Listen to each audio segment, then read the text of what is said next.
Hello, नमस्कार. The MPSC classmate या YouTube चॅनलवर तुम्हा सर्वांचं परत एकदा स्वागत आहे. एकंदरीतच आपण या यूट्यूब चॅनलच्या माध्यमातून MPSC डेली PYQ डोस या नावाने लेक्चर सिरीज बघत आहोत. या लेक्चर सिरीजच्या माध्यमातून आयोगाने आतापर्यंत वेगवेगळ्या परीक्षांमध्ये जे काही प्रश्न विचारलेले आहेत, सो ते प्रश्न आपण या ठिकाणी डिस्कस करतो आहोत. ओके, सो पर डे पर सब्जेक्ट, सो अशा पद्धतीने डेली बेसिसवर आपण 10 प्रश्न किंवा 10 PYQs आपण रोज डिस्कस करतो आहोत. ओके, आणि यासाठी आपण आपल्या टेलिग्राम चॅनलवर स्वतंत्रपणे PYQ क्विज बॅच देखील सुरू केलेलं आहे, ज्याच्यामध्ये हे जे काही PYQs आहेत ते आपण त्या ठिकाणी क्विज फॉर्ममध्ये पोस्ट करतो किंवा क्विज फॉर्ममध्ये अवेलेबल करून देतो आणि त्या प्रश्नांचं सविस्तर विश्लेषण आपण या यूट्यूब चॅनलच्या माध्यमातून करतो आहोत. ओके, सो एकंदरीतच आपल्या अभ्यासामधील सर्वात महत्त्वाचा जो काही घटक आहे तो म्हणजे क्वेश्चन पेपर अनालिसिस.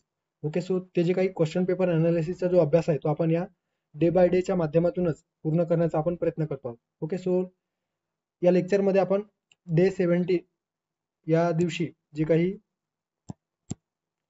सामान्य विज्ञान या विषयाअंतर्गत प्रश्नांची जी 12वी सिरीज आपण आपल्या या जे काही टेलिग्राम चॅनल आहे त्यावर पोस्ट केलेलं होतं.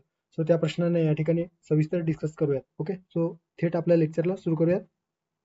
आता जो पहिला प्रश्न या ठिकाणी विचारण्यात आलेला आहे तो एकंदरीतच प्राणी वर्गीकरण संदर्भात या ठिकाणी प्रश्न विचारण्यात आलेला आहे. एनिमल क्लासिफिकेशन संदर्भात आणि कंबाईन ग्रुप बी. ओके, कंबाईन ग्रुप बी पूर्व परीक्षा 2022 मध्ये विचारण्यात आलेला एकंदरीत प्रश्न आहे. सो या ठिकाणी जे प्रश्न विचारण्यात आलेले आहेत एकीकडे जे काही रेप्टाईल्स आहेत, ओके, सापांच्या वेगवेगळ्या प्रजाती आणि त्यांना जे काही सायंटिफिक नेम दिलेला आहे, ओके, वैज्ञानिक नाव, त्यांची त्यांच्या जोड्या त्यांच्या एकंदरीत स्पेसिफिकेशन किंवा जी काही वैशिष्ट्य आहे त्यानुसार लावा, अशा पद्धतीने या ठिकाणी प्रश्न देण्यात आलेला आहे. ओके, किंवा विचारण्यात आलेला आहे. सो पायथन मोलुरस, त्यानंतर आहे नाजा नाजा, वायपर रसिली, त्यानंतर आहे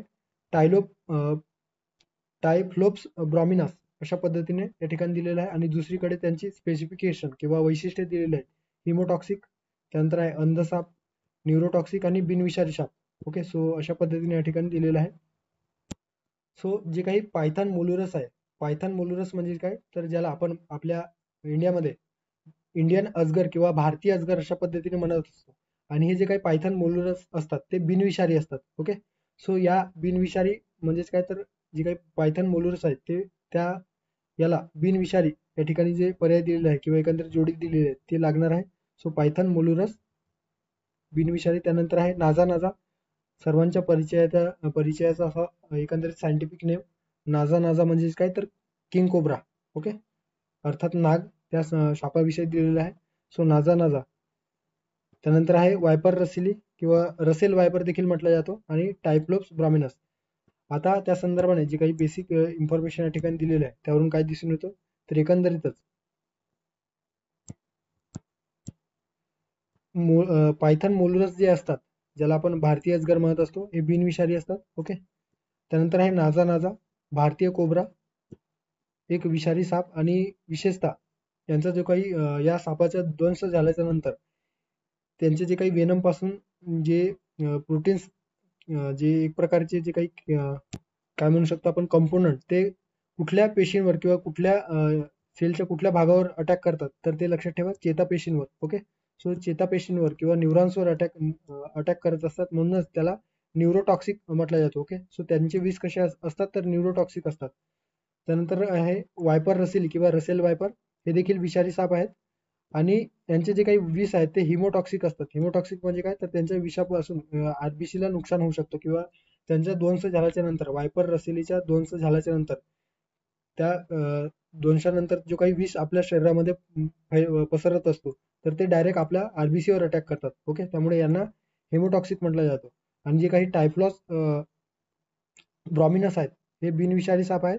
ओके, एकंदरीतच किड्यांसारखे छोटे छोटे जे किडे असतात त्यांसारखे दिसतात आणि याला आंधळा साप म्हणून ओळखलं जातं. ओके, या ठिकाणी दिलेलं आहे, तुम्ही बघू शकता, बिनविषारी साप. ओके, त्यानंतर वायपर रसिली आणि या ठिकाणी भारतीय अजगर, अशा पद्धतीने या ठिकाणी दिलेलं आहे. आता प्रश्नाकडे आला तर आपल्याला काय दिसून येतं, तर एकंदरीतच पायथन मोलुरस. पायथन मोलुरस म्हणजे काय,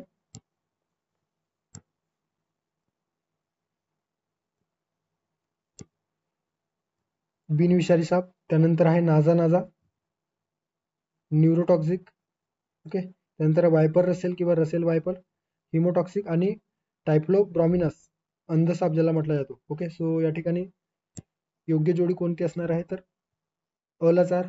ओके, अ चार असणारा पर्याय क्रमांक 1 या ठिकाणीच आपल्याला दिसून येतो, अ 4. त्यानंतर ब 3, त्यानंतर आहे क 1 आणि ड 2. ओके, सो पर्याय क्रमांक 1 या प्रश्नाचं योग्य पर्याय असणार आहे.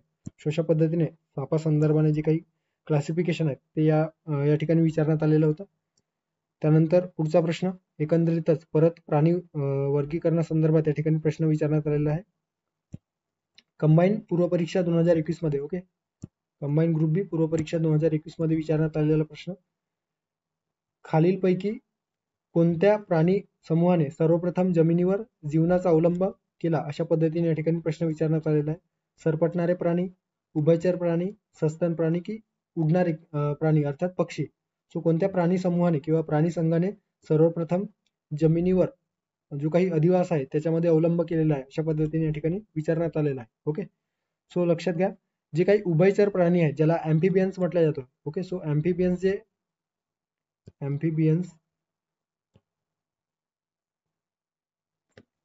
हे जे काही प्राणी आहेत ज्याला उभयचर म्हटलं जातो, सो हे थंड रक्ताचे आणि पृष्ठवंशीय प्राणी आहेत. पृष्ठवंशीय अर्थात कॉर्डेट्स प्राणी आहेत ज्यांना पाठीचा कणा असतो. ते आपल्या आयुष्यातील काही भाग पाण्यात आणि काही भाग जमिनीवर जगत असतात. विशेषतः प्रजनन काळामध्ये ते पाण्यात त्यांचा जो काही एकंदरीत जीवन आहे किंवा वास्तव्य असतो आणि इतर कालावधीमध्ये ते जमिनीवर असतात. आणि जमिनीवर राहू शकण्यासाठी जे काही कॅपेबिलिटीज आहेत ते डेव्हलप करण्याचा जो काही एकंदरीत त्यांच्यामध्ये जी क्षमता आहे त्यामुळेच त्यांना उभयचर प्राणी वर्गाला एकंदरीतच जमिनीवर राहू शकणारे पहिले प्राणीसृष्टी अशा पद्धतीने म्हटलं जातो आहे. सो लक्षात ठेवा, जमिनीवर राहू शकणारे पहिले प्राणीसृष्टी कोणतं आहे तर उभयचर. ओके, सो या प्रश्नाचा योग्य पर्याय असणार आहे उभयचर असणारा प्राणी. ओके, सो ब पर्याय क्रमांक जर आपण बघितलं तर पर्याय क्रमांक 4 फक्त ब या ठिकाणी योग्य पर्याय असणार आहे. ओके, सरपटणारे प्राणी नाही, त्यानंतर आहे सस्तन प्राणी, हे देखील नाही.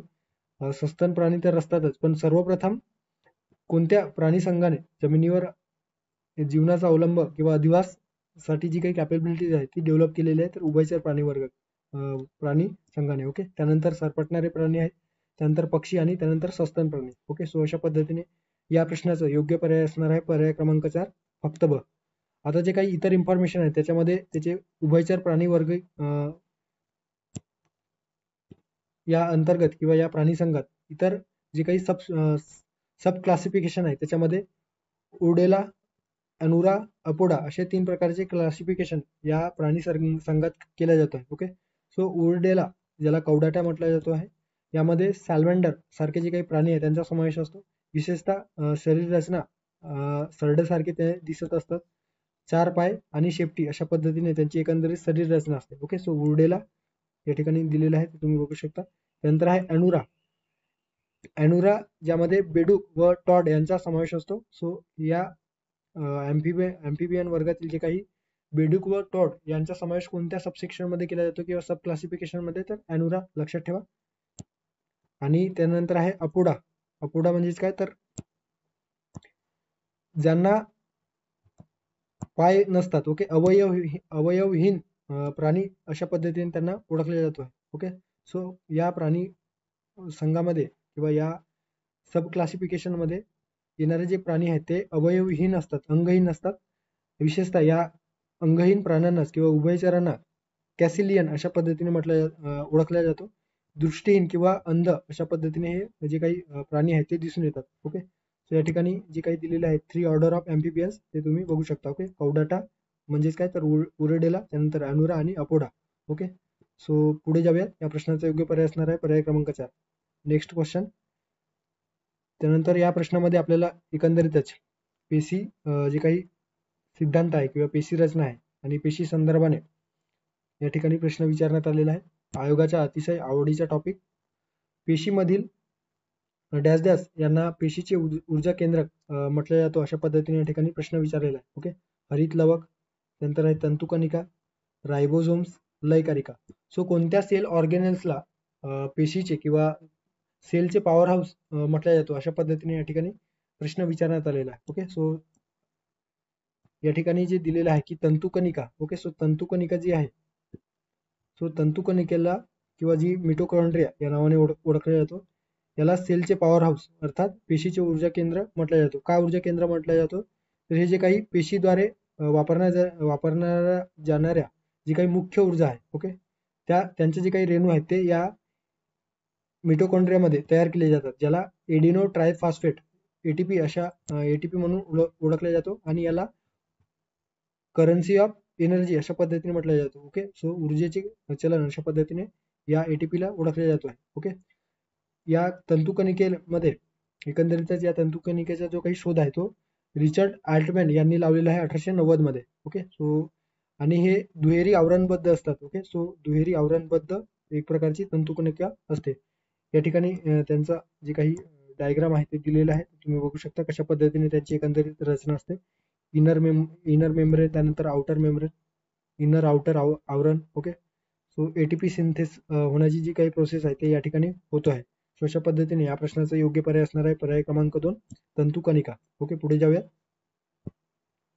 नंतर पुढच्या प्रश्नामध्ये या ठिकाणी जे काही विटामिन्स किंवा एक प्रकारे जी न्यूट्रिशन आहेत, मिनरल्स आहेत, त्या संदर्भाने प्रश्न विचारण्यात आलेला आहे. सो या ठिकाणी विचारलेलं आहे की सुक्रोजचे पाण्याबरोबर, ओके, सो सुक्रोजचे पाण्याबरोबर संयोग होऊन पृथक्करण झाल्यास समप्रमाणात कुठले मिश्रण तयार होते? अशा पद्धतीने या ठिकाणी राज्यसेवा पूर्व परीक्षा 2014 मध्ये विचारण्यात आलेला एकंदरीत प्रश्न आपल्याला या ठिकाणी दिसून येत आहे. ओके, ग्लुकोज आणि रायबोज, त्यानंतर आहे फ्रुक्टोज आणि रायबोज, ग्लुकोज आणि फ्रुक्टोज आणि लॅक्टोज आणि माल्टोज. सो कोणत्या सुक्रोजचे पाण्याबरोबर संयोग होऊन पृथक्करण झाल्यास त्यापासून कुठले जे काही कंपोनंट्स आहेत किंवा एकंदरीतच आउटकम्स आहेत ते आपल्याला मिळत असतात, अशा पद्धतीने या ठिकाणी प्रश्न विचारण्यात आलेला आहे. ओके, सो लक्षात घ्या जे काही माल्टोज आहेत ते माल्टोज जे आहे ते ग्लुकोज, ओके, 2 ग्लुकोजचे रेणूपासून माल्टोज तयार झालेला आहे. ओके, नंतर आहे सुक्रोज जे आपल्या प्रश्नात विचारलेलं आहे. सो ग्लुकोज आणि फ्रुक्टोज या दोन जे रेणू आहेत या दोन रेणूंपासून सुक्रोज तयार होतो आणि यांचा या सुक्रोजच्या पाण्याबरोबर जेव्हा पृथक्करण घडवून आणलं जातो तेव्हा आपल्याला ग्लुकोज आणि फ्रुक्टोज मिळत असतो. ओके, सो आता जर आपण प्रश्नाकडे किंवा आपल्याला दिलेल्या पर्यायाकडे जर आलं तर आपल्याला काय दिसून येतो? या ठिकाणी ग्लुकोज आणि रायबोज दिलेले आहे, त्यामुळे हे जे पर्याय आहे ते चुकीचे असणार आहे. त्यानंतर आहे फ्रुक्टोज आणि रायबोज. फ्रुक्टोज आणि रायबोज आहे का? नाही, ग्लुकोज आणि फ्रुक्टोज. ओके, सो ग्लुकोज आणि फ्रुक्टोज या ठिकाणी दिलेलं आहे. सो फ्रुक्टोज आणि या ठिकाणी ग्लुकोज. सो अशा पद्धतीने ग्लुकोज आणि फ्रुक्टोज हे या प्रश्नाचं योग्य पर्याय असणार आहे पर्याय क्रमांक 3. ओके, सो अशा पद्धतीने दिलेलं आहे. त्यानंतर लॅक्टोज जे असतात ते गॅलेक्टोज आणि ग्लुकोज या दोन रेणूंपासून तयार झालेले असतात. ओके, हे मोनोसॅकॅराइड आहेत आणि या मोनोसॅकॅराइड पासून लॅक्टोज हे डायसॅकॅराइड तयार झालेलं आहे. ग्लुकोज आणि फ्रुक्टोज या मोनोसॅकॅराइड पासून सुक्रोज हे डायसॅकॅराइड तयार झालेलं आहे आणि ग्लुकोजच्या दोन रेणूंपासून माल्टोज हे डायसॅकॅराइड तयार झालेलं आहे. ओके, सो तेच इन्फॉर्मेशन या ठिकाणी दिलेलं आहे, तुम्ही वाचू शकता. जे काही सुक्रोज आहे ते सुक्रोज हा एक रेणू असून त्याची जी काही एक रेणू अर्थात काय तर हे डायसॅकॅराइड आहे आणि ग्लुकोज आणि फ्रुक्टोज या दोन मोनोसॅकॅराइड पासून ते तयार झालेलं आहे. आता जे काही विल्यम मिलर आहेत यांनी सर्वप्रथम सुक्रोज हा शब्द वापरलेला आहे किंवा जो काही सुक्रोज हे नाव आहे ते या विल्यम मिलर यांनी दिलेलं आहे. अन्न स्वीटनर म्हणून या सुक्रोजचा वापर केला जातो. त्यानंतर लॅक्टोज, गॅलेक्टोज आणि ग्लुकोज पासून तयार झालेलं. त्यानंतर आहे माल्टोज. ओके, सो माल्टोज हे दोन ग्लुकोजच्या रेणूने तयार झालेले डायसॅकॅराइड आहे. ओके, सो या प्रश्नाचा योग्य पर्याय असणार आहे पर्याय क्रमांक 3 ग्लुकोज आणि फ्रुक्टोज. पुढे जाऊयात. पुढचा जो प्रश्न आहे तो एकंदरीतच अतिशय ऑड आणि कुठेही संदर्भ न मिळणारा अशा पद्धतीचा प्रश्न आणि फार जुना प्रश्न विचारण्यात आलेला आहे. खालीलपैकी कोणाचे उपउत्पादन म्हणून व्हिटॅमिन B12 चे उत्पादन केले जाऊ शकते अशा पद्धतीने प्रश्न विचारलेला आहे. Okay, so streptomycin, tetramycin, trichomycin, neomycin. So कोणत्या उपउत्पादन म्हणून कोणाचे उपउत्पादन म्हणून व्हिटॅमिन B12 चे उत्पादन केले जातो अशा पद्धतीने या ठिकाणी प्रश्न विचारण्यात आलेला आहे. ओके, सो त्याविषयी फारसं इन्फॉर्मेशन मला तरी गुगलवर किंवा इतर ठिकाणी सापडलेलं नाही. ओके, जर तुम्हाला सापडलेलं असेल तर कमेंटमध्ये सांगू शकता. आयोगाने या प्रश्नाचा योग्य पर्याय दिलेला होता स्ट्रेप्टोमायसिन. ओके, सो पुढच्या वेळेस लक्षात ठेवा, जर प्रश्न आला किंवा रिपीट झाला तर या प्रश्नाचा योग्य पर्याय असणार आहे स्ट्रेप्टोमायसिन. आता जे काही विटामिन्स आहेत B12 मध्ये, ज्यामध्ये B1, B2, त्यानंतर B3, त्यानंतर B5, B6, B7, B11 आणि B12. ओके, सो त्यांचे जे काही वैशिष्ट्य आहेत या ठिकाणी दिलेलं आहे. रासायनिक नाव काय आहे तर B1 थायमिन, त्यानंतर B2 riboflavin, B3 niacin, B5 ला पॅन्थोथेनिक, त्यानंतर B6 ला पायरोडॉक्सिन, B7 बायोटिन आणि जे काही B11 आहे फॉलिक ऍसिड आणि B12 सर्वांनाच माहित आहे सायबोकोबॅलिन. ओके, सो आता जे काही B1 आहे, सो B1च्या अभावामुळे, विटामिन B1च्या अभावामुळे बेरीबेरी नावाचा जो काही आजार आहे तो उद्भवू शकतो. त्यानंतर आहे एकंदरीतच B12चा जे काही अभावामुळे एकंदरीत पेलाग्रा किंवा 4D सिंड्रोम ज्याला म्हटलं जातं ते उद्भवू शकतो. ओके, त्यानंतर जे काही B12 आहे तर B12 मुळे पिलिया अर्थात काय तर जे काही कावीळ आहे ते कावीळ आणि एनिमिया सारखा आजार उद्भवू शकतो. बाकी इतर इन्फॉर्मेशन विटामिन संदर्भात किंवा त्यांच्या सोर्स संदर्भात या ठिकाणी दिलेले आहे, तुम्ही नंतर स्क्रीनशॉट घेऊन किंवा नंतर वाचू शकता. ओके, सो पुढे जाऊया.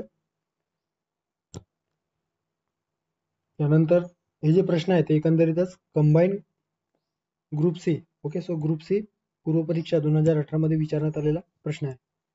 आता यामध्ये काय विचारलेलं आहे की मेलिस इनकस आणि स्टेप्स यांना डॅझास असे सुद्धा म्हणतात. ओके, सो काय म्हटलं जातो, ear ossicles, auditory vesicles, bony ear, auditory bones. Okay, so जे काही मेलिस इनकस आणि स्टेप्स आहेत सो यांना काय म्हटलं जातं. ओके, आता मानवी कान. ओके, सो मानवी कानातील जे काही स्ट्रक्चर आहे त्या स्ट्रक्चरमध्ये एकंदरीतच मॅलस ज्याला हॅमर म्हटलं जातो, इनकस ज्याला अॅन्युअल म्हटलं जातो आणि स्टेप्स किंवा स्टिरअप असे जे काही 3 प्रकारचे हाडे आपल्याला या ठिकाणी दिसून येतात. ओके, सो या ठिकाणी जी काही इयर स्ट्रक्चर आहे त्याच्यामध्ये मॅलस, इनकस आणि स्टेप्स यांना या ठिकाणी इयर ऑसिकल अशा पद्धतीने म्हटलं जातो. ओके, सो श्रवण ऑसिकल किंवा इयर ऑसिकल म्हटलं जातो. सो तेच या ठिकाणी विचारलेलं होतं की मॅलस, इनकस आणि स्टेप यांना काय म्हटलं जातो तर इयर ऑसिकल. त्यामुळे पर्याय क्रमांक 1 या प्रश्नाचा योग्य पर्याय असणार आहे. ओके, सो या ठिकाणी मानवी कान संदर्भाने जी इन्फॉर्मेशन दिलेली आहे ते ऑलरेडी आपण जे काही PYQs डिस्कस करतो त्यामध्ये ऑलरेडी आपण डिस्कस केलेलं आहे. ओके, सो कितीदा तरी हे डिस्कस केलेलं आहे. सो लक्षात ठेवा, मॅलस म्हणजे काय हॅमर, त्यानंतर इनकसला जे नाव दिलेलं आहे ते अॅन्युअल आणि स्टेप्स जे आहे ते स्टिरअप. सो अशा पद्धतीने यांना ओळखलं जातं. एकंदरीत त्यांची जी रचना आहे ती बाहेरून आत कशा पद्धतीने हे देखील विचारला जातो. सो त्यासाठी लक्षात ठेवा MIS मिस. ओके, मॅलस, इनकस आणि स्टेप्स. सो अशा पद्धतीने तुम्ही ट्रिक्स किंवा तुमच्या पद्धतीने ते लक्षात ठेवू शकता. ओके, सो यांना श्रवण ऑसिकल्स किंवा इयर ऑसिकल्स म्हटलं जातं. पुढे जाऊयात. त्यानंतर या ठिकाणी एकंदरीत प्रश्न जो विचारण्यात आलेला आहे तो शरीरातील सर्वात मोठी ग्रंथी कोणते अशा पद्धतीने STI पूर्व परीक्षा 2012 मध्ये विचारण्यात आलेला प्रश्न अतिशय स्ट्रेट फॉरवर्ड. यकृत ग्रंथी, लाडोत्पादन ग्रंथी, त्यानंतर आहे स्वादुपिंड ग्रंथी, जठर ग्रंथी. ओके, सो यकृत ग्रंथी, लाडोत्पादन ग्रंथी, स्वादुपिंड ग्रंथी आणि जठर ग्रंथी. सो मानवी शरीरातील सर्वात मोठी ग्रंथी कोणती आहे. ओके, सो लक्षात ठेवा, जे काही मानवी शरीरातील यकृत अर्थात लिव्हर हे मानवी शरीरातील सर्वात मोठी ग्रंथी असल्याचे आपल्याला दिसून येतो. ओके, सो यकृत ही मानवी शरीरातील सर्वात मोठी ग्रंथी आहे. साधारणतः या यकृताची जी एकंदर स्ट्रक्चर आपण बघितलं तर सर्वात मोठा अंतर्गत अवयव आहे आणि याची जी काही वजन आहे ते मानवी प्रौढ व्यक्तीसाठी साधारणतः वजन 1.5 म्हणजे जवळपास 1 किलो किंवा 1.5 किलो पर्यंत असू शकतो अशा पद्धतीने या ठिकाणी दिलेलं आहे. ओके, सो या प्रश्नाचा योग्य पर्याय असणार आहे पर्याय क्रमांक 1 यकृत ग्रंथी. ओके, त्यानंतर स्वादुपिंड ग्रंथी संदर्भात दिलेला आहे. स्वादुपिंड ग्रंथी अर्थात ज्याला पॅनक्रियाटिक ग्लँड अशा पद्धतीने म्हटलं जातो. ओके, सो त्यानंतर आहे त्याची जी काही भूमिका आहे ते तुम्ही बघू शकता. अंतःस्रावी आणि बाह्यस्रावी अशा दोन्ही भूमिका या स्वादुपिंड ग्रंथीच्या माध्यमातून एकंदरीतच आपल्या शरीरामध्ये जी काही डायजेस्टिव्ह प्रोसेस आहे ते काम करत असते, वर्क करत असते. नंतर गॅस्ट्रिक ग्रंथी किंवा ज्याला जठर ग्रंथी किंवा गॅस्ट्रिक ग्लँड अशा पद्धतीने म्हटल्या जातो आहे. ओके, सो याच्यामध्ये जठर ग्रंथीमध्ये HCl, पेप्सिन आणि म्युकस हे जे काही ऍसिड्स आहेत, ज्याला पाचक द्रव्य म्हटलं जातो, जे विशेषतः प्रोटीन्सना पचवण्यासाठी एन्झाईम्स म्हणून कार्य करत असतात. सो हे म्युकस, त्यानंतर आहे HCl, हायड्रोक्लोरिक ऍसिड आणि पेप्सिन हे या जठर ग्रंथीच्या माध्यमातून स्त्रवल्या जातो. ओके, सो अन्नाचे पचन होण्यासाठी ते खूप महत्वाचे असते. सो हे देखील लक्षात ठेवा. यावर देखील आयोगाने प्रश्न विचारलेला. सो या प्रश्नाचा योग्य पर्याय असणार आहे पर्याय क्रमांक 1, यकृत ग्रंथी. त्यानंतरचा पुढचा जो प्रश्न आहे तो एकंदरीतच रसायनशास्त्र अर्थात केमिस्ट्री संदर्भाने आपण या ठिकाणी प्रश्न ऍड केलेला आहे. राज्यसेवा पूर्व परीक्षा 2017 मध्ये विचारण्यात आलेला प्रश्न आहे. ज्या केंद्रकाचे अणुक्रमांक आणि अणुवस्तुमानांक विविध असतात पण न्यूट्रॉनची संख्या समान असेल तर त्यांना डॅश डॅश म्हणतात. म्हणजे काय म्हणतात? ओके, एखाद्या जे काही अणू आहेत त्या अणूचे अणुक्रमांक आणि अणुवस्तुमानांक जर वेगवेगळे असतील आणि त्यामध्ये जे काही प्रेझेंट असणारे न्यूट्रॉन्स आहेत त्यांची जर संख्या समान असेल तर त्याला काय म्हटलं जातं? सो हे जे काही समभारिके, समस्थानिके, आयसोटोन्स हे जे काही संकल्पना आहे त्या संदर्भात हे जे प्रश्न आहे ते विचारण्यात आलेले. ओके, सो समभारिके म्हणजे काय तर या ठिकाणी ब्रीफ मध्ये बघूयात आपण. समभारिके ज्याला आयसोबार अशा पद्धतीने म्हटलं जातो आहे आणि हे विविध रासायनिक मूलद्रव्यांचे अणू असतात. यांचे जे काही रासायनिक गुणधर्म असतात ते भिन्न असतात. ओके, सो रासायनिक गुणधर्म या समभारिक किंवा आयसोबारचे भिन्न असतात, मात्र भौतिक गुणधर्म असतात, फिजिकल जे काही क्वालिटी असते ते समान असते. ओके, आता आयसोबार हे असे मूलद्रव्य आहेत ज्यामध्ये अणुअंकाची जी संख्या आहे ती वेगवेगळी असते. ओके, म्हणजे अणुअंक वेगवेगळे असतात परंतु अणुवस्तुमानांक समान असतो. ओके, सो लक्षात ठेवा आयसोबार किंवा जे समभारिक मराठीमध्ये म्हटलं जातो त्यांच्यामध्ये अणुअंकाची जी संख्या असते ती वेगवेगळी असते आणि अणुवस्तुमानांकाची जी संख्या असते ती समान असते. ओके, सो या ठिकाणी एक्झाम्पल मध्ये जे दिलेलं आहे अणुअंकाची जी संख्या आहे ती या ठिकाणी खालती म्हणजे एखाद्या मूलद्रव्याचा जो काही खालती दिलेला असेल त्याला आपण अणुअंक म्हणत असतो. ओके, आणि जो काही या ठिकाणी वरती जो दिलेला असतो डोक्याचा वर त्याला आपण अणुवस्तुमानांक म्हणत असतो. ओके, सो अशा पद्धतीने या सिम्बॉल द्वारे हे दर्शवले जातो.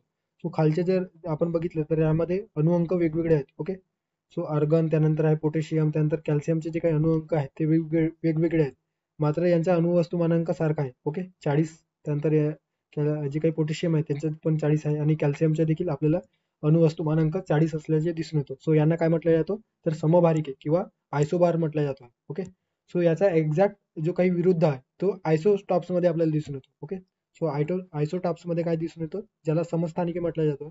तर यामध्ये समान अणुअंक संख्या असते मात्र भिन्न वस्तुमानांक असतो. ओके, जी काही अणुअंक जी संख्या असते ती समान असते मात्र त्यांची जी काही वस्तुमानांक असते ते भिन्न असते. ओके, सो आयसोबारचे एक्झॅक्ट उलट असतात आणि यामध्ये न्यूट्रॉनची संख्या भिन्न असते. ओके, मात्र प्रोटॉनची संख्या समान असते. अर्थात काय तर प्रोटॉन म्हणजे काय तर प्रोटॉन हे आपल्याला एकंदरीतच जी काही अणुअंक आहे किंवा ॲटॉमिक नंबर आहे त्यामध्ये दिसून येतात आणि प्रोटॉन प्लस न्यूट्रॉन घेतला तर त्यामध्ये ॲटॉमिक मास आपल्याला दिसून येतो. ओके, ज्याला अणुवस्तुमानांक म्हटला जातो. ओके, आता आयसोटोन्स आहे. आयसोटोन म्हणजे काय तर यामध्ये फक्त एक गोष्ट लक्षात ठेवा, आयसोटोन जर प्रश्न विचारणार किंवा आयसोटोन संदर्भाने प्रश्न विचारण्यात आलेला असेल सो त्यामध्ये न्यूट्रॉनची संख्या समान असायला हवी. ओके, मग ते प्रोटॉनची संख्या भिन्न असले तरी चालेल, मात्र आयसोटोन्स मध्ये नेहमी न्यूट्रॉनची संख्या समान असते. ओके, सो त्यामुळे हे लक्षात ठेवा आयसोटोन्स मध्ये न्यूट्रॉनची संख्या समान असते. ओके, सो अशा पद्धतीने या प्रश्नाचं हेच या ठिकाणी विचारलेलं होतं की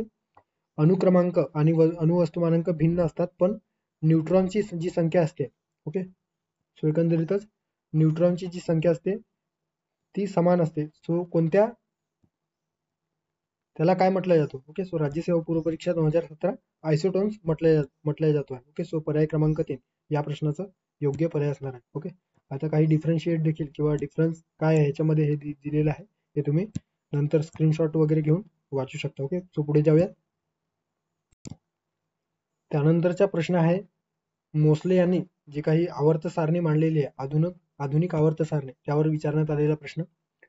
मोसले प्रमाणे आवर्त सारणीतील मूलद्रव्यांची रचना या आधारे केल्या जातो किंवा ज्या आधारे असतात अशा पद्धतीने कंबाईन ग्रुप बी पूर्व परीक्षा 2020 मध्ये विचारण्यात आलेला प्रश्न. ओके, सो जे काही आवर्त सारणी आहे त्या आवर्त सारणीची जी काही मूलद्रव्य आहेत एलिमेंट्स आहेत त्यांची रचना कशा पद्धतीने असतात या संदर्भाने मोस्ले यांनी जे काही एक्सपेरिमेंट केलेलं होतं त्यावरून त्यांनी निष्कर्ष कोणता काढलेला आहे ते त्याविषयी या ठिकाणी प्रश्न विचारलेला आहे. अणूचे वजन, अणूचे वस्तुमान, अणूचे क्रमांक किंवा अणूचे आकारमान. आता थोडक्यात ब्रीफमध्ये मी या ठिकाणी सांगण्याचा प्रयत्न करतोय. जरी सायन्स हा माझा कोर विषय नसला तरी जे काही या स्पर्धा परीक्षांच्या अभ्यासासाठी जे काही जितकं सायन्स आपल्याला डिमांड आहे किंवा बेसिक आपल्याला अंडरस्टँडिंग आहे त्या आपल्या स्वतःच्या ज्ञानाच्या आधारावर जी काही मोस्ले आहे ते मोस्ले यांनी त्या आधीची जी काही आवर्त सारणी आहे, मग त्यामध्ये मेंडेलिव्हची आवर्त सारणी असेल किंवा न्यूलँडची जी अष्टके आहेत त्याच्यामध्ये मूलद्रव्यांची जी रचना आहे किंवा जी काही एलिमेंटची जी रचना आहे ती अणुवस्तुमानांक किंवा अणूच्या वस्तुमानानुसार ती अरेंज केल्या जायची. ओके. मात्र जे काही मोस्ले आहे ते एक एक्सपेरिमेंट त्यांनी केलेलं होतं धातूच्या पत्रावर. जे काही भरपूर जे काही मूलद्रव्य आहेत त्यांचा एकंदरीतच मारा त्या ठिकाणी केलेला होता आणि त्यांची जी काही फ्रिक्वेन्सी आहे ते फ्रिक्वेन्सी त्यांनी एकंदरीतच विचारात घेऊन ती फ्रिक्वेन्सी कशा पद्धतीने बदलतो आहे त्यानुसार त्यांनी जी काही निष्कर्ष काढले तर त्याच्यामध्ये असं दिसून आलं की त्यांची फ्रिक्वेन्सी हे त्यांच्या अणूच्या अनुक्रमांकानुसार ओके सो ॲटॉमिक नंबरनुसार त्याच्यामध्ये बदल होतो आहे. ओके. अणूच्या वस्तुमानानुसार बदलत नसून अणूच्या क्रमांकानुसार अर्थात ॲटॉमिक नंबरनुसार त्याच्यामध्ये परिवर्तन होतो आहे अशा पद्धतीने त्यांनी निष्कर्ष मांडले आणि त्यानुसार त्यांनी मॉडेल पेरियोडिक टेबल मांडलेलं आहे आणि हेच या ठिकाणी विचारलेलं होतं की मोस्लेप्रमाणे आवर्त सारणीतील मूलद्रव्यांची रचना कशाच्या आधारे केल्या जातो. सो अनुक्रमांकाच्या आधारे ते केल्या जातो आहे. ओके. सो पर्याय क्रमांक 3 या प्रश्नाचा योग्य पर्याय असणार आहे. ओके. सो या ठिकाणी तेच दिलेलं आहे. सन 1913 मध्ये हेनरी मोस्ले यांनी विशिष्ट धातूंच्या पत्र्यावर ओके सो चौकोनी स्वरूपाच्या धातूंच्या पत्र्यावर त्यांनी हाय स्पीड अशा इलेक्ट्रॉनचा वर्साव त्यांनी केलेला अशा पद्धतीच्या त्यांनी एक्सपेरिमेंट केलेला होता. ओके. आणि क्ष किरणांच्या फ्रिक्वेन्सीनुसार त्यांनी जो काही अभ्यास त्यांनी केलेला होता आणि त्यानुसार त्यांनी निष्कर्ष काढला की एकंदरीतच ज्या त्या एलिमेंटचे जे काही एलिमेंट्स आहेत किंवा इलेक्ट्रॉन्स आहेत त्यांचा जो काही बदलण्याचा जो काही गुणधर्म आहे तो एकंदरीतच धातूच्या अणूच्या अनुक्रमांकानुसार ओके सो ॲटॉमिक नंबरनुसार त्याच्यामध्ये बदल घडून येतात. ओके. जे आधी मी सांगितले त्या पद्धतीने. ओके. सो यावरून अणुसंख्या हा मूलद्रव्याचा मूलभूत गुणधर्म आहे अशा पद्धतीने त्यांनी निष्कर्ष मांडले आणि त्यानुसार त्यांनी आधुनिक आवर्त नियम तयार केले. ओके. आणि त्यानुसार आधुनिक आवर्त सारणी त्यांनी डेव्हलप केलेली आहे. ओके. सो अशा पद्धतीने हे जे काही एलिमेंट आहे मॉडर्न पेरियोडिक टेबल त्या ठिकाणी तुम्ही बघू शकता. ओके. सो त्यांनी जे काही स्टेटमेंट दिलेलं होतं की मूलद्रव्यांचे भौतिक आणि रासायनिक गुणधर्म हे त्यांच्या अणुअंकाचे आवर्त कार्य होय अशा पद्धतीने त्यांनी स्टेटमेंट दिलेलं होतं. सो लक्षात ठेवा भौतिक आणि रासायनिक गुणधर्म हे अणुअंकाचे आवर्त कार्य या ठिकाणी दिलेले आहे. आयोग कदाचित आपल्याला या ठिकाणी अणुअंकाचे या ऐवजी अणुवस्तुमानाचे अशा पद्धतीने देऊ शकतो. ओके. सो पर्याय क्रमांक 3 या प्रश्नाचं योग्य पर्याय असणार आहे. सो नेक्स्ट क्वेश्चन काय दिलेला आहे तर या ठिकाणी फिजिक्स संदर्भाने प्रश्न विचारण्यात आलेला आहे आणि प्रकाशाचे किंवा प्रकाश हा जो काही टॉपिक आहे तो आवडीचा असा असणारा आयोगाच्या दृष्टीने खूप महत्वाचा आहे. ओके. प्रकाशाचे अस्तित्व ज्या सूक्ष्म कणांद्वारे किंवा कणांमुळे तयार होतो त्या कणांना काय म्हणतात अशा पद्धतीने या ठिकाणी विचारण्यात आलेलं आहे. ओके. सो राज्यसेवा पूर्वपरीक्षा 2012 मध्ये विचारण्यात आलेला प्रश्न. ओके. सो प्रकाश म्हणजे काय तर प्रकाश म्हणजे एक ऊर्जा. ओके. सो एक ऊर्जेचे स्वरूप आपण त्याला म्हणू शकतो. जेव्हा एखाद्या धातूच्या पृष्ठभागावर प्रकाश चमकला की त्यातून मुक्त इलेक्ट्रॉनच्या जे काही उत्सर्जन होतो त्याला प्रकाश उत्सर्जन. ओके. सो एकंदरीतच ते एक प्रकारचे एखाद्या डिव्हाइसच्या माध्यमातून जेव्हा इलेक्ट्रॉन मुक्त होतात आणि ते प्रखर जो काही ते इलेक्ट्रॉन्स आहेत ते चमकले जातो सो त्यालाच प्रकाश उत्सर्जन किंवा प्रकाश विद्युत प्रभाव अशा पद्धतीने म्हटलं जातो आहे. ओके. सो त्यासाठी एक विशिष्ट ऊर्जा पाकिटे असावे लागतात आणि त्या प्रमाणात ते जेव्हा उत्सर्जन होतात आणि आपण ते जर विजिबल असतील तर आपण ते आपल्याला ते दिसत असतात. ओके. सो जे काही प्रकाश असे असतात जे आपल्याला दिसत नाही. ओके. ज्यामध्ये इन्फ्रारेड आहे अल्ट्राव्हायलेट असे जे काही प्रकाश आहेत ते आपण अभ्यासतो आहोत. ओके. सो एकंदरीतच काय आहे तर याच्यामध्ये प्रकाशाच्या कण स्वरूपात या कणांना फोटॉन असे नाव देण्यात आलेले आहे. ओके. सो या ठिकाणी तेच विचारलेलं होतं की ते जे काही प्रकाशाचे जे सूक्ष्म कण आहेत त्यांना काय म्हटलं जातं. सो फोटॉन अशा पद्धतीने फोटॉन या कणांना म्हटलं जातो आहे. सो थोडक्यात काय तर प्रकाश हे फोटॉन नावाच्या प्राथमिक कणांनी बनलेलं असतात. ओके. सो फोटॉन ही अनेक लहान लहान ऊर्जा पाकिटे किंवा अनेक फोटॉनपासून हे ऊर्जा पाकिटे बनलेले असतात आणि त्यांच्या उत्सर्जनाने एकंदरीत प्रकाश तयार होत असतो. ओके, या प्रश्नाचा योग्य पर्याय असणार आहे पर्याय क्रमांक 3 फोटॉन. अशा पद्धतीने सायन्सचे जे काही प्रश्न आपण या ठिकाणी बघितलेले आहे आणि हे जे काही प्रश्न आहेत जे आपण आपल्या टेलिग्रामच्या क्विज बॅच मध्ये पोस्ट करतो आहोत. ओके, त्या संदर्भात इन्फॉर्मेशन या ठिकाणी दिलेलं आहे, तुम्ही बघू शकता. सो मंडे टू फ्रायडे आपण 10 PYQs आपल्या टेलिग्राम चॅनलवर पोस्ट करतो आणि त्या संदर्भात जे काही विश्लेषण PDF आहे ते त्या ठिकाणी आपण अपलोड करतो आहोत. ओके, नंतर सॅटर्डेला आयोगाच्या धर्तीवर मोस्ट एक्सपेक्टेड चालू घडामोडींचे प्रश्न सिरीज ज्यामध्ये 15 प्रश्न आपण डिस्कस करतो आहोत. ओके, आणि लेक्चर जे आहे ते आपल्या युट्यूबवर अनालाइज आपण करतो आहोत. ओके, तर त्या संदर्भात जर तुम्हाला अधिक इन्फॉर्मेशन हवी असेल तर या ठिकाणी तुम्ही या टेलिग्राम चॅनलला व्हिजिट करू शकता. त्या ठिकाणी सविस्तर इन्फॉर्मेशन अवेलेबल आहे. ओके, सो थांबूया या ठिकाणी, भेटूया पुढच्या व्हिडिओमध्ये. थँक्यू, धन्यवाद.